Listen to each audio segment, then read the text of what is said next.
Is it a tactic of the Labor campaign to compare Peter Dutton to Donald Trump?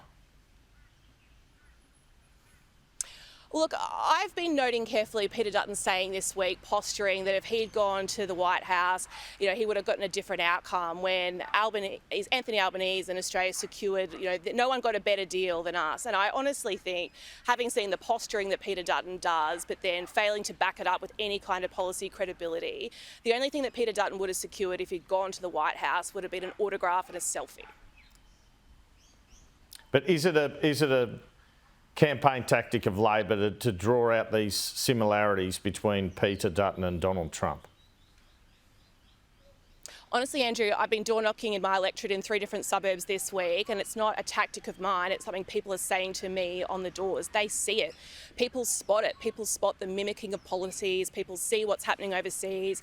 They see Peter Dutton is front bench trying to replicate that here. They're not for it. They're worried about it. They don't want that coming here.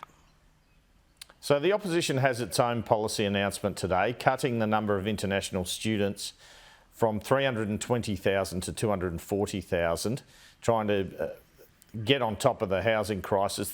This is one measure. What's your reaction to that?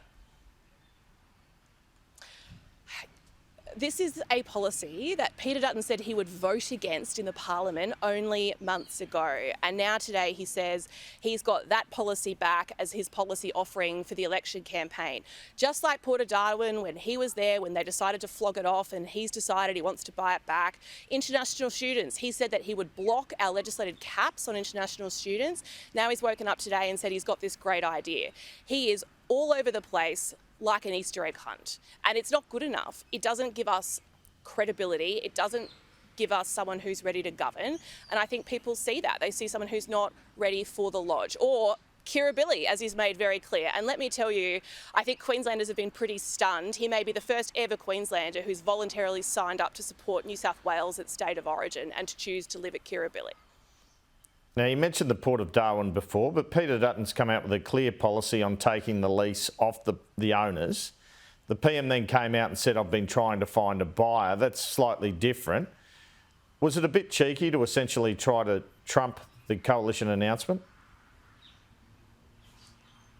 We have been against the selling of the Port of Darwin for 10 years. We objected to Peter Dutton and the Cabinet's decision at the time to sell it off.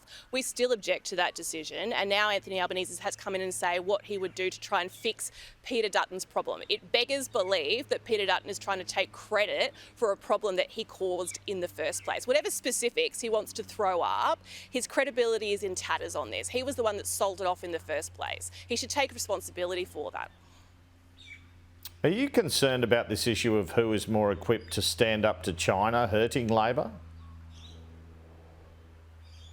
Absolutely not. I think that I was in the electorate of Moreton last night. There are lots of strong multicultural communities in the seat of Moreton. We're running Julianne Campbell there. She is an Australian with Chinese heritage. She speaks to those groups of people. Some of them were there last night, and they were saying that it is federal Labor offering them the policies that give them confidence in the next term of federal politics. There's obviously a lot on the agenda. Like you say, there's a lot going on in the world at the moment. What people want is consistency. What people want is representation where they feel listened to and they feel represented, and that's what we're offering in places like Moreton in a second-term Albanese government. Anthony Albanese copped some flack last week after slipping off the stage and then suggesting he hadn't fallen over. How do you think that incident is playing out there, and do you think he fell over?